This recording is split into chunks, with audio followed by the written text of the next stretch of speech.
Colinas de Golã, 1964. A fronteira militar mais secreta e de difícil acesso da Síria. Um grupo de oficiais sírios de alto escalão, irradiando orgulho, mostra a seu mais próximo companheiro uma linha de bunkers de concreto recém-construídos escavados na rocha. Este é Kamel Amin Taabet, milionário, fervoroso patriota sírio que regressou triunfalmente à sua terra natal, vindo da Argentina. Ele é amigo pessoal do presidente e o visitante mais desejado nas casas de todas as figuras influentes de Damasco. Kamel, depois de examinar as fortificações inexpugnáveis, balançou a cabeça com simpatia. Ele apontou para o sol escaldante e, dirigindo-se aos soldados que estavam trancados nessas caixas de concreto, deu um conselho amigável, quase paternal. Eles precisavam de sombra. Na sua opinião, seria humano plantar um eucalipto de crescimento rápido sobre cada bunker. Os generais receberam com entusiasmo essa ideia sábia e imediatamente deram a ordem. Eles nem imaginavam que, com suas próprias mãos, haviam revelado seus alvos mais confidenciais para a Força Aérea Israelense. Não suspeitavam que seu amigo Kamel era Eli Cohen, agente 88 da Mossad israelense. A questão principal não é se eles serão capturados. O maior mistério, o maior efeito surpresa dessa história estava em outro lugar. Como um contador comum de Tel Aviv conseguiu realizar esse golpe incrível e genial? 10 anos antes de seu triunfo nas colinas de Golã, Eli Cohen era uma pessoa comum. Ele trabalhava como contador em uma loja de departamentos em Tel Aviv, tendo imigrado do Egito. A rotina e os números enfadonhos o sufocavam. Nascido em Alexandria, ele falava árabe fluentemente com vários sotaques, tinha uma memória fenomenal, quase assustadora, e ansiava por reconhecimento. O desejo de obtê-lo o levava a agir. 2 vezes ele tentou entrar para a Mossad, mas nas 2 vezes recebeu uma recusa humilhante. A decisão da comissão de seleção foi dura. Ego muito elevado, tendência acentuada ao risco. Não é adequado para um trabalho que exige metodicidade e análise. Eli Cohen era muito diferente, muito brilhante, muito confiante. Ele não se encaixava nesse sistema. Essa recusa foi um erro típico do sistema burocrático, que não conseguiu reconhecer o gênio. Eli Cohen não era simplesmente inadequado, ele era o candidato ideal. Mas o Mossad, da década de 1950, não tinha a capacidade de avaliá-lo. Naquela época, a inteligência israelense precisava de ratos cinzentos, agentes discretos, capazes de coletar informações de forma gradual e metódica. Eles não precisavam de aventureiros brilhantes com memória fotográfica, que pudessem se infiltrar nos círculos mais altos do país inimigo e encantar o ministro da Defesa. Apesar de sua mágoa não ter desaparecido, Eli tentou levar uma vida normal. Casou-se com uma linda garota chamada Nádia, teve filhos e continuou indo trabalhar todos os dias como contador, fazendo a conciliação entre débito e crédito. No entanto, seu desejo interior por fama e risco não desapareceu. Seus casos foram enviados para a caixa distante do arquivo da Mossad. E foi justamente em 1961 que a situação geopolítica no Oriente Médio estava à beira do colapso. A união da Síria e do Egito, conhecida como República Árabe Unida, deixou de existir. Em Damasco, começou a instabilidade, golpes militares se sucediam e forças cada vez mais radicais e hostis a Israel chegavam ao poder. A Síria se tornou uma caixa preta, impenetrável para a Mossad. Os métodos anteriores de recrutamento se mostraram inúteis. Os ratos cinzentos não conseguiam penetrar na sociedade paranoica e isolada da cúpula militar síria. A inteligência israelense se deparou com um sério problema. Não tinha mais nenhum agente em Damasco. Foi esse pânico que levou a liderança da Mossad a dar uma ordem desesperada. Encontrem qualquer um, mesmo entre os rejeitados. Um dos curadores, examinando casos antigos, tirou do arquivo aquele mesmo dossiê empoeirado. Eles releram a conclusão. Ego muito inflado. Ótimo, ele não cederá à pressão durante o interrogatório. Tendência ao aventurismo. Exatamente o que é necessário para arriscar e conquistar confiança. Árabe perfeito? Ele é perfeito para o papel. Aquele que o sistema considerou inadequado, de repente, se tornou sua única e última esperança. No momento em que Eli Cohen recebeu a ligação, tudo se encaixou. Ele estava voltando para casa depois de um dia odioso no trabalho de contador e sua esposa Nádia informou que um representante do Ministério da Defesa havia ligado. Eli sorriu, sabendo muito bem que não era apenas uma ligação. Ele foi à reunião não como alguém que implorava, mas como alguém que havia alcançado o sucesso. Seu orgulho estava em alta. O sistema que antes o havia rejeitado 2 vezes, agora o procurava, e Eli estabeleceu sua condição. Ele não trabalharia na retaguarda, não seria analista, mas apenas trabalharia na linha de frente, no campo.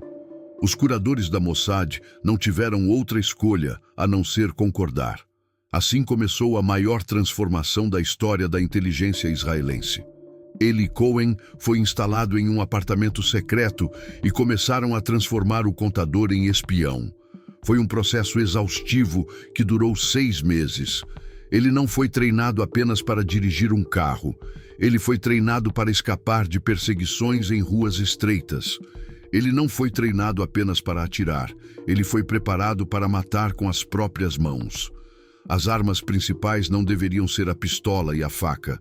Durante horas, até aparecerem calos sangrentos nos dedos, ele aperfeiçoou o alfabeto Morse, alcançando a velocidade máxima de transmissão. Era necessário saber transmitir um relatório de 3 horas em 30 minutos. Ele foi treinado em criptografia, trabalho com microfilme, métodos de fabricação de esconderijos. No entanto, a parte mais difícil era o componente psicológico. Os curadores influenciavam sua principal qualidade e, ao mesmo tempo, sua principal deficiência, memória fenomenal e vaidade. Injetaram nele centenas de páginas de informações técnicas, tipos de tanques sírios, calibres de armas, nomes de regimentos. Em seguida, o humilhavam, insultavam, realizavam simulações de interrogatórios, tentando quebrar seu espírito e ensiná-lo a suportar torturas. Ao mesmo tempo, trabalhavam na criação de uma lenda. Ela precisava ser perfeita. Um simples sírio em Damasco seria imediatamente investigado e desmascarado. O agente deveria aparecer de fora, mas ser mais sírio do que os próprios sírios. Assim surgiu Kamel Amin Taabet. Em Buenos Aires, capital da Argentina, para onde sua família teria fugido da ocupação francesa, vivia um rico empresário.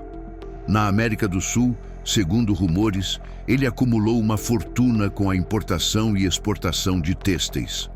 Sua imagem foi inventada nos mínimos detalhes, de seus charutos favoritos a roupas caras, de sua generosidade a seu amor ostensivo e apaixonado pela pátria perdida, a Síria.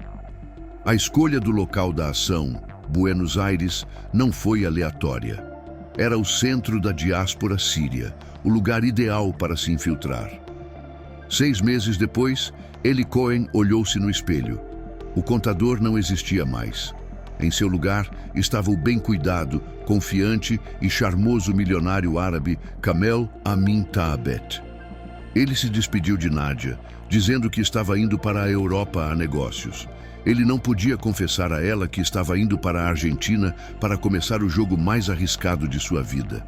Em 1961, Buenos Aires se tornou o palco do plano genial de Eli Cohen. Kamel Amin Taabet, com uma reputação impecável e recursos financeiros quase ilimitados fornecidos pela Mossad, entrou imediatamente na vida da rica diáspora síria. Seu plano era simples, mas exigia talento dramático, que Cohen, como se viu, possuía naturalmente. Ele não apenas conhecia pessoas, mas também as encantava habilmente. Ele alugou apartamentos luxuosos no bairro mais prestigiado da cidade e organizava festas que se tornavam assunto de conversa em toda a pequena Damasco da Argentina. Nessas reuniões, champanhe caro corria em abundância e Kamel, construindo uma imagem de anfitrião generoso e charmoso, mantinha conversas intermináveis. No entanto, seu principal trunfo não era a luxuosidade, mas o patriotismo. Nas pausas entre os brindes, Kamel Amin Thabet, com olhos brilhantes, compartilhava suas memórias da pátria perdida.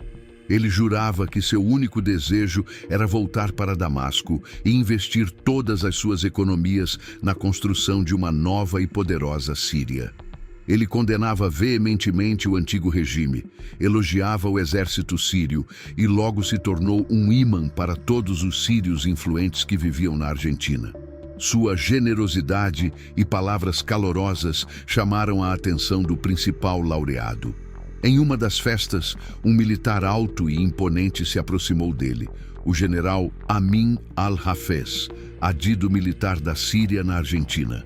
Ele ocupava uma posição de destaque no influente partido Baath. Hafez ficou impressionado.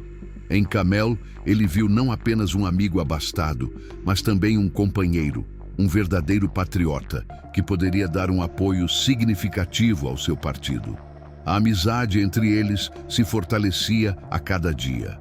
Kamel ajudava generosamente Hafez em seus empreendimentos políticos, concedendo-lhe empréstimos significativos e ouvindo atentamente suas histórias sobre a situação em Damasco. Eli Cohen desempenhou seu papel de forma tão convincente que o general Hafez, por vontade própria, deu um passo decisivo. Ele escreveu várias cartas de recomendação a seus conhecidos de alto escalão em Damasco, caracterizando Kamel Amin Thabet como um irmão confiável e um pilar da nação. Foi um verdadeiro triunfo. O primeiro ato foi executado com perfeição. A lenda de Kamel Amin Thabet não só foi criada pelo Mossad, como também recebeu a aprovação e o apoio da própria elite militar síria. Agora, o caminho para Damasco estava livre. Nem Eli, nem seus supervisores em Tel Aviv podiam imaginar até que ponto esse sucesso seria impressionante e quão trágico seria seu preço. Em janeiro de 1962, Kamel Amin Thabet desembarcou em Damasco. Sua chegada, confirmada por cartas de Amin al-Hafez, causou verdadeiro alvoroço. Ele foi recebido com entusiasmo, como um herói, como um sinal do retorno do capital ao país, que estava em plena revolução. Eli Cohen começou imediatamente a cumprir a tarefa que lhe fora confiada, e sua primeira escolha de um apartamento secreto demonstrou toda a ousadia de seu plano. Com os recursos da Mossad, ele alugou os apartamentos mais luxuosos do bairro nobre de Abu Rumané. Por acaso, mas por uma feliz coincidência, o apartamento ficava um andar acima da casa do comandante da Força Aérea e suas janelas tinham vista direta para o edifício do Estado-Maior do Exército Sírio. Da sua janela, Kamel, enquanto desfrutava do café da manhã, podia observar e fotografar cada oficial que aparecia e desaparecia do principal departamento militar do país. Em um piscar de olhos, seu apartamento se tornou o salão mais prestigiado e influente de Damasco. Políticos, banqueiros e, acima de tudo, altos oficiais militares consideravam uma honra ser convidados para jantar na casa do generoso patriota Kamel. Eli Cohen continuou o jogo iniciado em Buenos Aires, mas aumentou significativamente as apostas. Ele oferecia aos convidados bebidas alcoólicas europeias escassas, charutos cubanos, organizava festas luxuosas com a participação de mulheres de vida fácil, concedia generosamente empréstimos e subornos. Ao mesmo tempo, fingindo ser um empresário ingênuo que simplesmente desejava ajudar na defesa da pátria, ele ouvia atentamente e memorizava tudo. Ministros bêbados e generais presunçosos compartilhavam tudo com ele sem constrangimento. Segredos de planos militares, características das novas armas soviéticas, nomes de suas amantes e seus medos secretos. Todas as noites, quando o último visitante deixava o apartamento, Kamel sentava-se em seu escritório. Um transmissor escondido em móveis caros entrava em ação e informações valiosas chegavam continuamente a Tel Aviv. Mas esse sucesso brilhante tinha outro lado sombrio. Na sombra desse triunfo, escondia-se um homem para quem todo esse quadro parecia perfeito demais. Um novo inimigo, um antagonista mortalmente perigoso, surgiu no sistema. Era o coronel Ahmed Assuaidani, o novo chefe da contra-espionagem síria, a Mukhabarat. Ao contrário dos generais acostumados à bajulação e à bebida, Assuaidani era um asceta, um profissional que se destacava por sua extrema desconfiança. Ele não gostava do fato de que um homem pouco conhecido da Argentina tivesse conquistado tão fácil e rapidamente a confiança de toda a elite. Assuaidani não aprovou o fato de os apartamentos desse patriota terem vista para as janelas do Estado-Maior. Era impossível provar qualquer coisa contra Kamel. Ele tinha uma reputação impecável. No entanto, Assuaidani colocou o empresário sob vigilância e iniciou sua própria investigação discreta. Em 8 de março de 1963, Damasco acordou com o barulho dos tanques. Outro golpe militar eclodiu na Síria. O partido Baath chegou ao poder. Eli Cohen, em seu apartamento, ouvindo o barulho nas ruas, só podia observar. Logo se soube o nome do novo líder do país, o novo presidente, Amin al-Hafez, um velho conhecido de Kamel de Buenos Aires. Para Eli Cohen, isso não significava apenas sorte, mas abria caminho para um nível de acesso incrível e absolutamente excepcional. De empresário influente, ele se transformou em um piscar de olhos em amigo pessoal e confidente do presidente. Seu acesso a segredos tornou-se absoluto. Em vez de espionar, passaram a consultá-lo. Em sua casa, generais e ministros discutiam não fofocas, mas detalhes importantes dos planos do Estado. Foi nesse período que Kamel Amin Taabet realizou seu maior feito.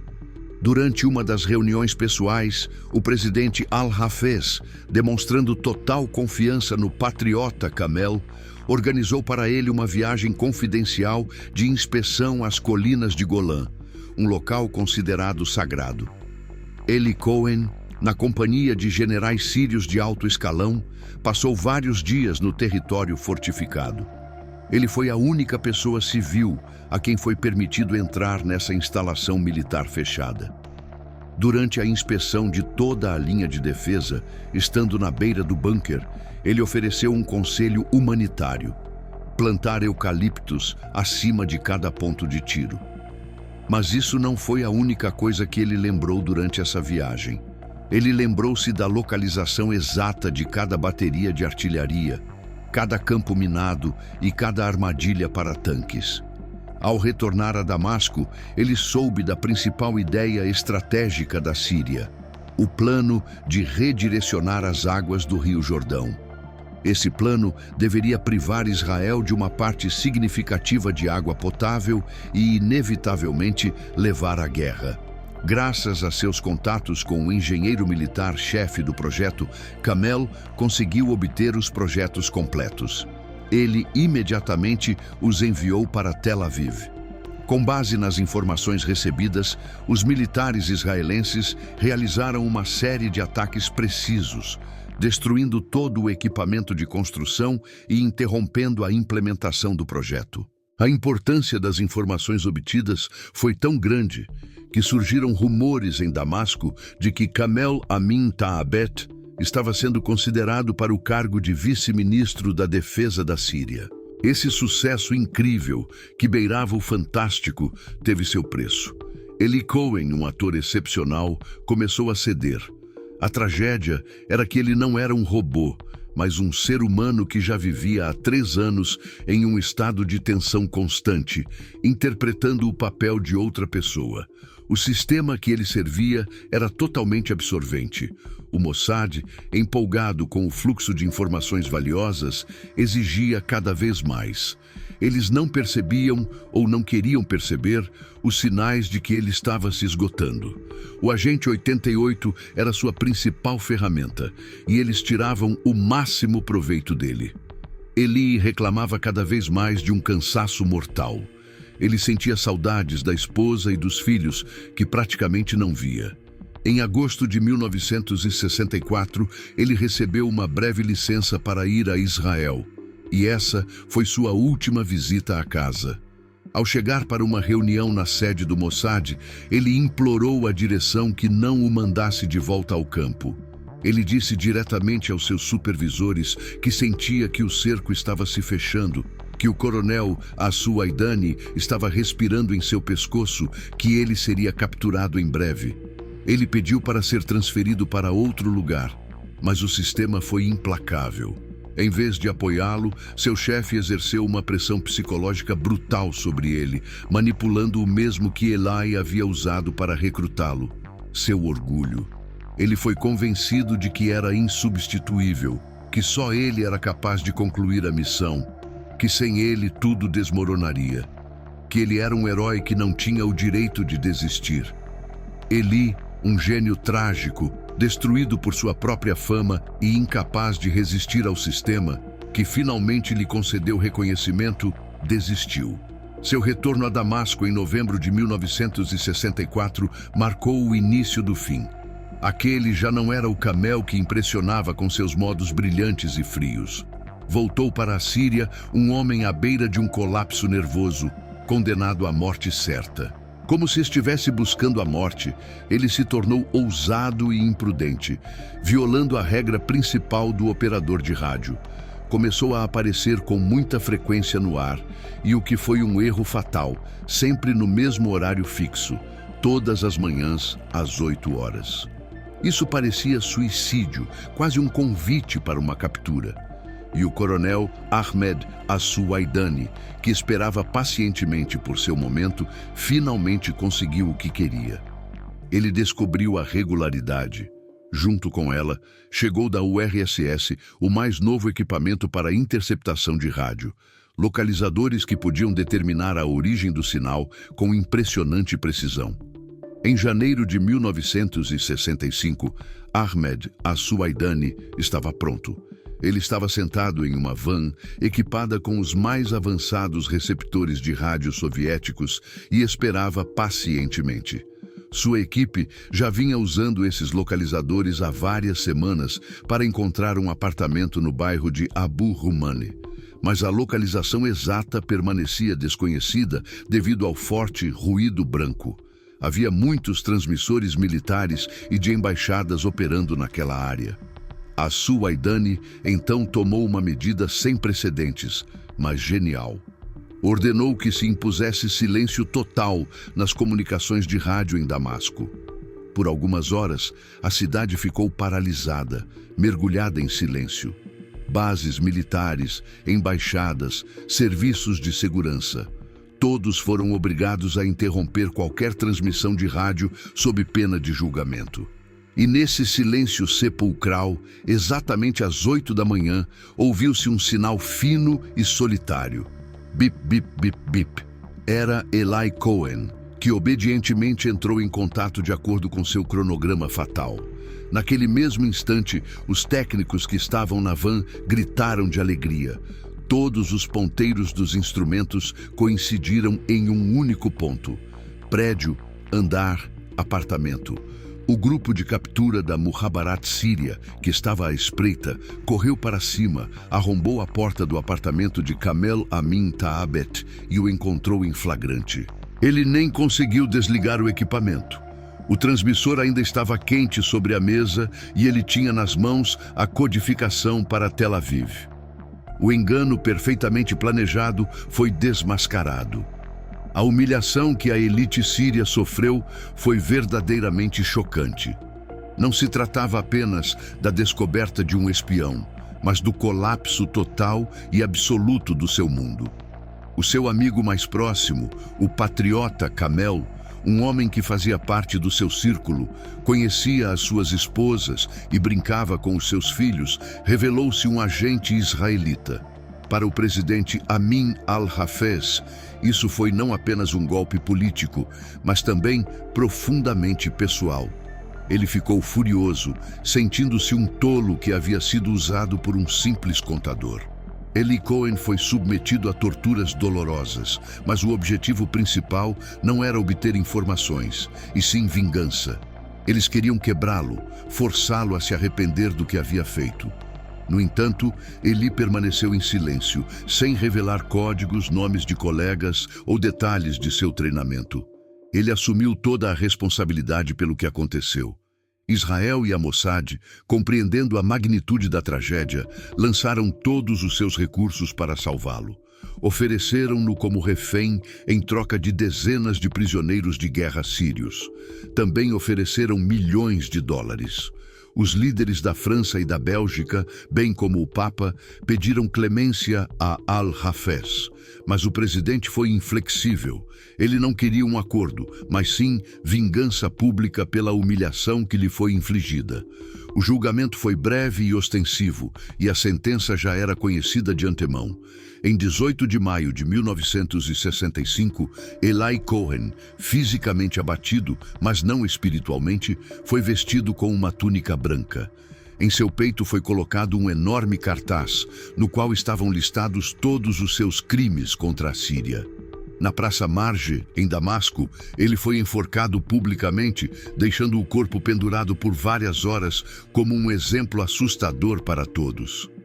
A morte de Eli Cohen não foi o fim de sua história. Seu maior triunfo aconteceu após sua morte. 2 anos depois, em junho de 1967, começou a Guerra dos 6 Dias. O exército israelense lançou um ataque contra as colinas de Golã. Graças aos mapas detalhados, coordenadas e esquemas fornecidos por Eli Cohen, a Força Aérea Israelense tinha informações precisas sobre a localização de cada bateria e cada bunker sírio. E os eucaliptos que ele recomendou plantar para dar sombra acabaram sendo pontos de referência ideais para os bombardeiros. A linha defensiva invencível que a Síria construiu ao longo de anos foi destruída em apenas algumas horas. Eli Cohen enganou um país inteiro e, sozinho, mudou o curso da história no Oriente Médio. No entanto, esse gênio trágico foi vítima do próprio sistema que ele serviu com tanta genialidade. Um sistema que primeiro o rejeitou, depois usou suas habilidades até o fim, e no momento mais crítico, não conseguiu protegê-lo. Apesar dos inúmeros apelos de sua família, o governo sírio ainda não devolveu os restos mortais de Eli Cohen.